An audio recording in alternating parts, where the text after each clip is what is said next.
A silent scream.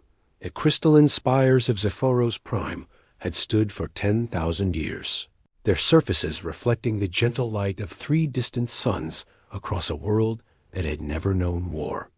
High Conductor Lirelei moved through the harmony chamber, her ethereal form barely casting shadows on the polished floors.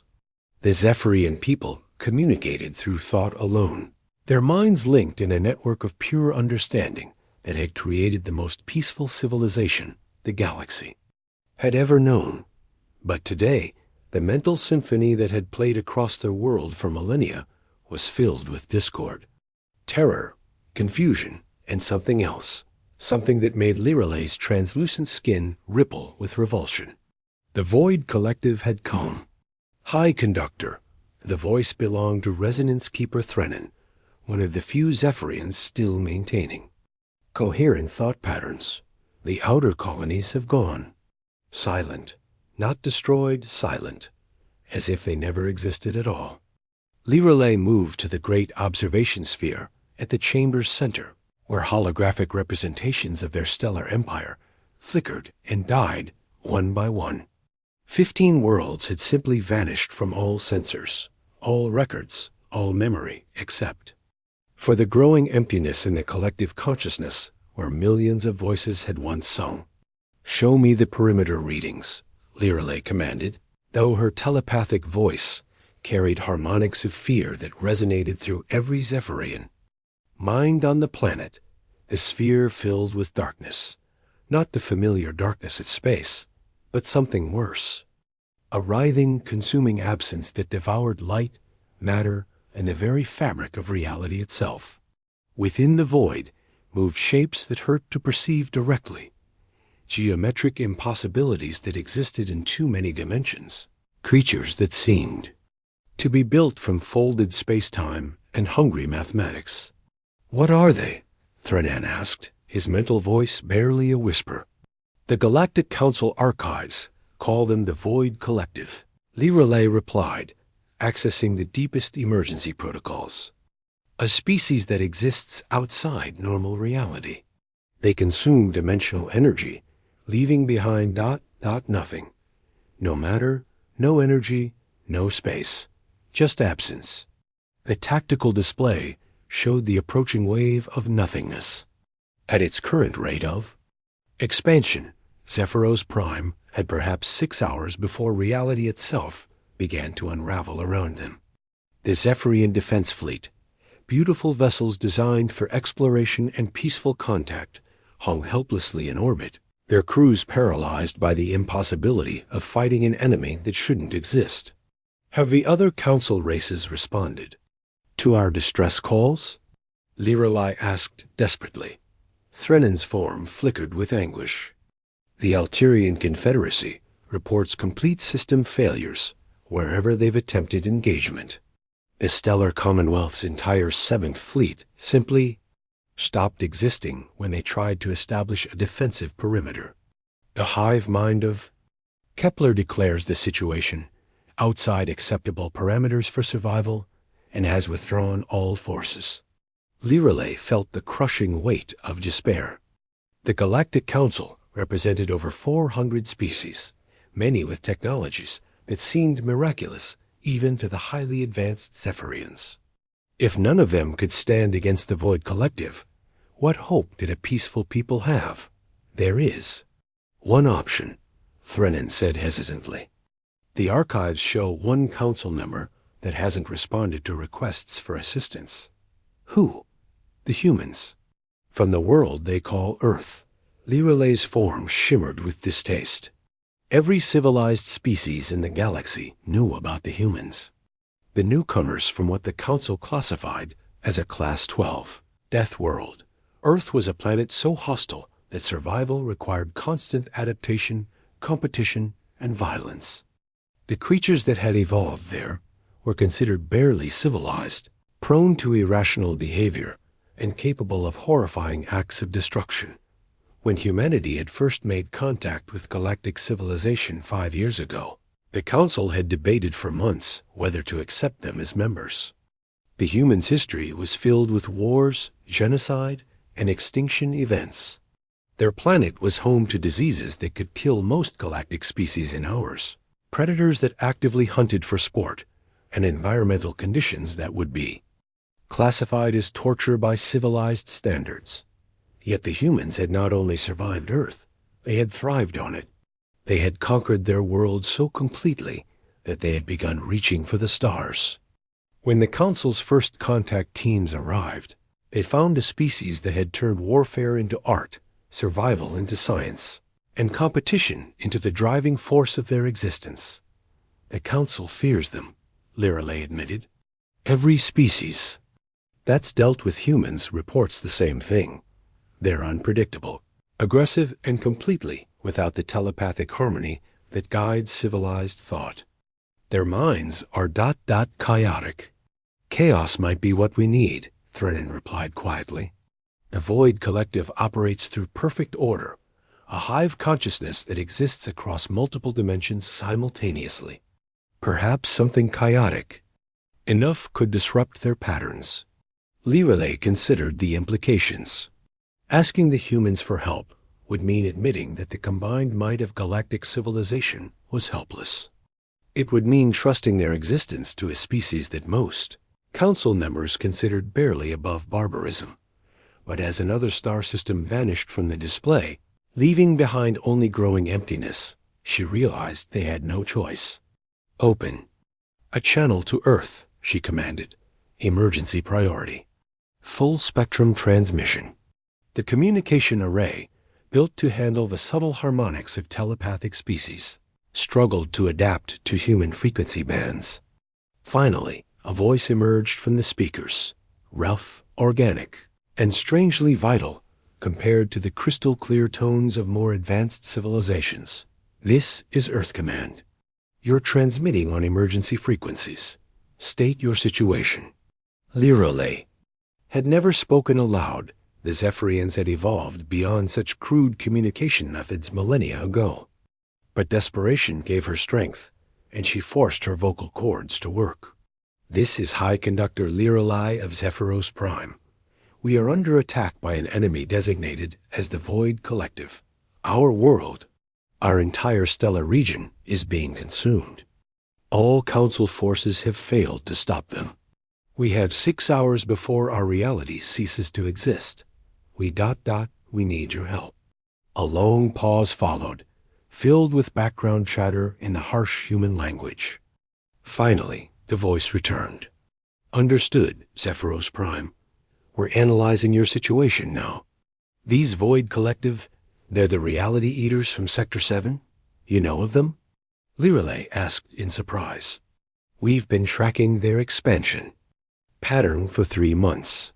They've consumed 47 systems so far, always moving in a perfect spiral toward the galactic core. Your world is directly in their path.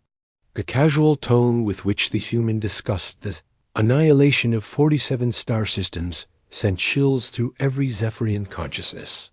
To speak of such massive destruction, as if it were a weather report, Can you help us? Lirelei asked. Another pause. Then, stand by for Task Force Pandora. Ada, 4 hours, 37 minutes. High Conductor Lirelei? Yes. Keep your people clear of orbital space. We're coming in loud. The transmission ended, leaving the Harmony Chamber in stunned silence. Around the chamber, the few remaining. Zephyrian officials shared thoughts of disbelief and desperate hope. Will they come? Threnin asked. Lirelei studied the tactical display, where the wave of nothingness continued its inexorable advance toward their world. The humans have never broken their word to the Council, regardless of what we think of their methods. If they say they're coming, they'll come. But even as she spoke, Lirelei wondered what 12 human ships could do against an enemy that had consumed the combined fleets of galactic civilization. The humans were dangerous, yes, but they were still organic beings bound by the same physical laws as everyone else. What she didn't understand, what no civilized species could understand, was that humans hadn't just survived on a death world. They had become Deathworld incarnate. They were predators who had learned to hunt other predators, survivors who had turned extinction events into evolutionary advantages, and warriors who had spent 10,000 years perfecting the art of impossible. Victories dot as the first human ships began dropping out of hyperspace at the edge of the system. Their arrival registered on sensors as something unprecedented. Where other species built ships for efficiency and elegance, humans built them for war. The vessels that emerged from hyperspace were angular, brutal-looking constructs covered in armor plating, and weapon systems that made them look more like flying fortresses than spacecraft. But it wasn't their appearance that made the Zephyrian monitoring stations go silent with shock. It was their energy signatures. The human ships were generating power levels that should have been impossible for vessels of their size. Their hulls were lined with equipment that registered as unknown technology, and their formation patterns defied every tactical doctrine in the galactic database. Most disturbing of all were the minds aboard those ships. The Zephyrians, with their telepathic abilities, could sense the consciousness of most organic beings within a certain range. What they detected from the human vessels was unlike anything in their experience. Asterisk. The human minds were indeed chaotic, not in the sense of madness, but in the sense of pure, controlled unpredictability.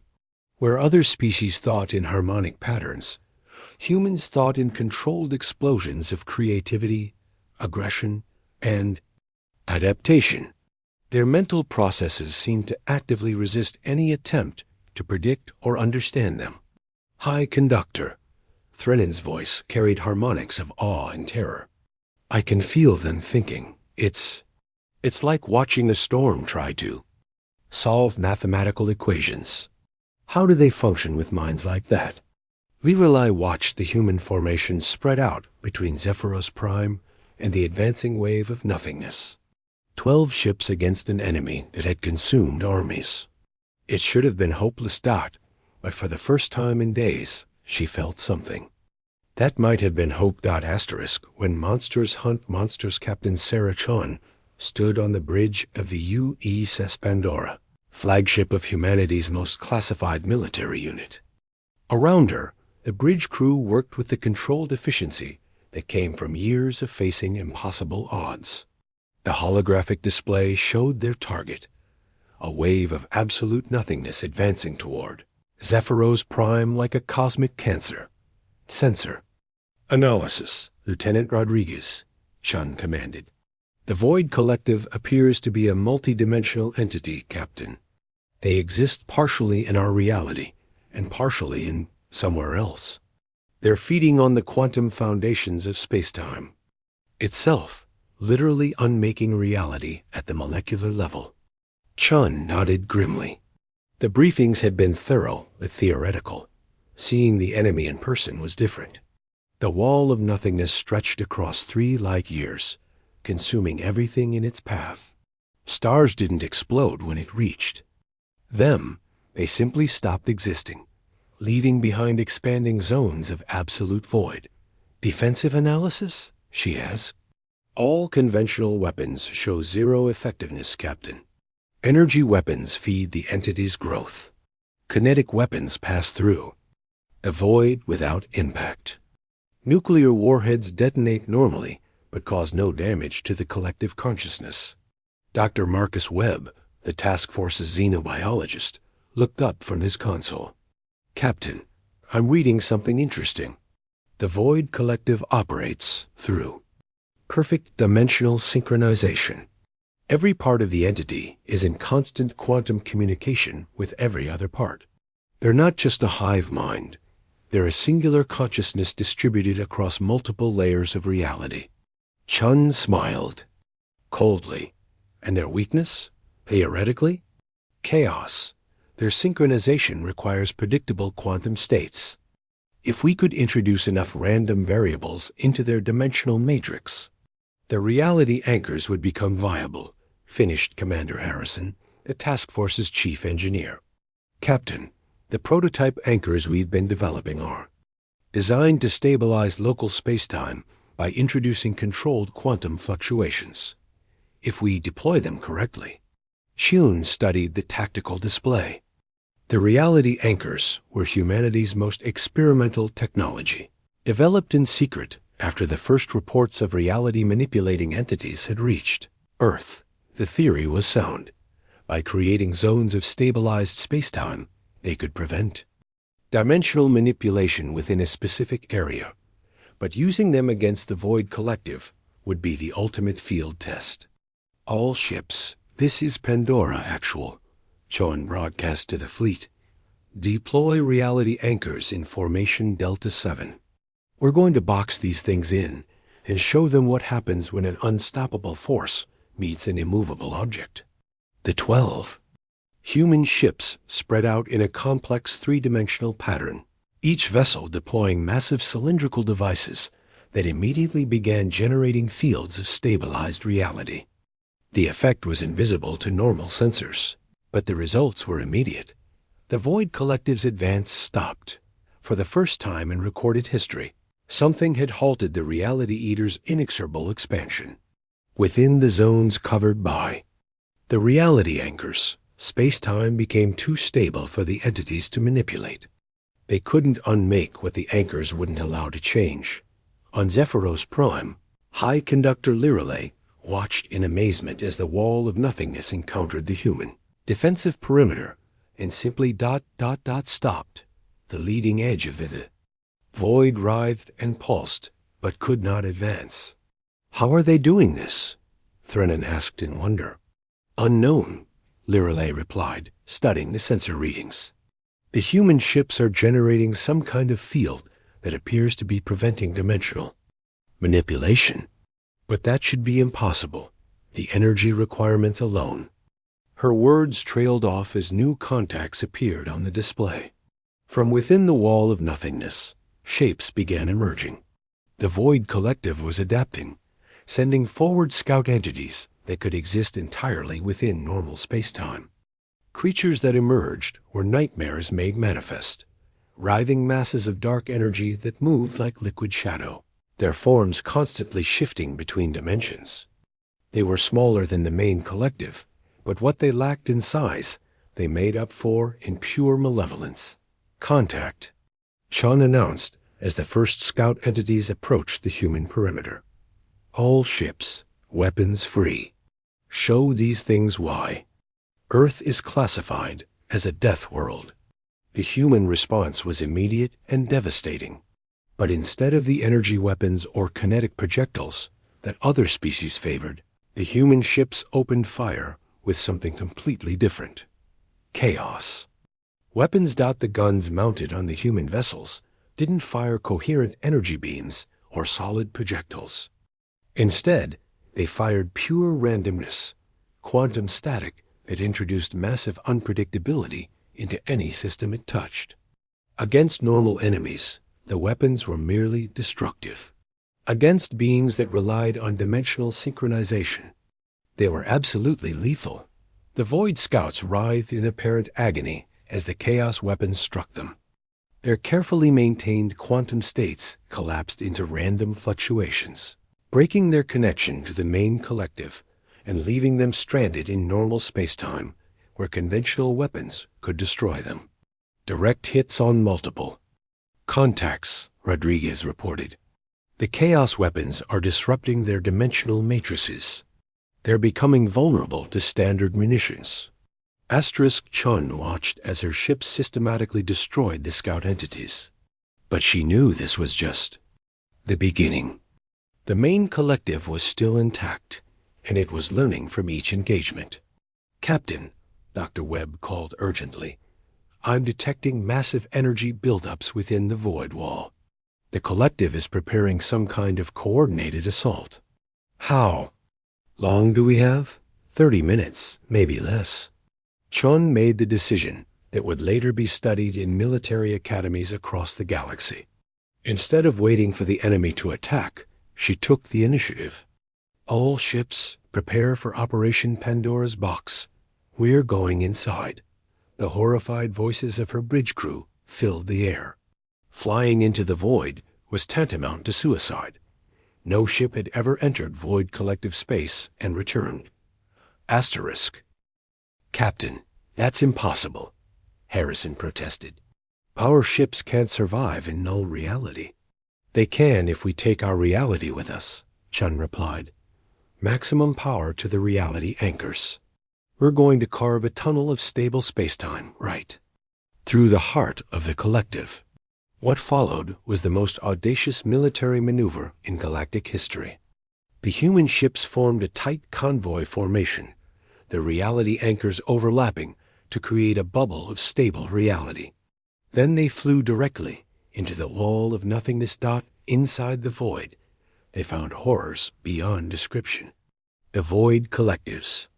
True form was revealed, a massive organism composed of folded spacetime, existing across 17 different dimensions simultaneously. Its consciousness was so vast that individual thoughts took light years to propagate across its structure. But humanity had brought chaos into the heart of order. The reality anchors forced normal physics to operate even within the collective's body. The chaos weapons fired continuously, introducing random variables into quantum systems that had remained stable for millions of years. Most importantly, the human minds themselves, those unpredictable, chaotic thought patterns that other species found so disturbing, created a psychic static that interfered with the collective's shared consciousness. For the first time in its existence, the Void Collective experienced confusion. Parts of its vast mind lost contact with other parts. Quantum states collapsed into unpredictability. The perfect order that had allowed it to consume entire galaxies began breaking down into chaos. Captain, Rodriguez shouted over the sound of reality tearing around them. The collective is destabilizing. Its quantum matrix is collapsing. Through the bridge's reinforced viewports, Chun watched as the impossible geometry of the void began unraveling. The collective was dying, its consciousness fragmenting as chaos infected every part of its multidimensional structure. But the creature had one final gambit. In its death throes, it began to collapse inward, attempting to take the human fleet with it into whatever dimension it called home. All ships, emergency burn, Chun commanded. Get us out of here now. The human vessels fled through their tunnel of stable reality as the Void Collective imploded behind them.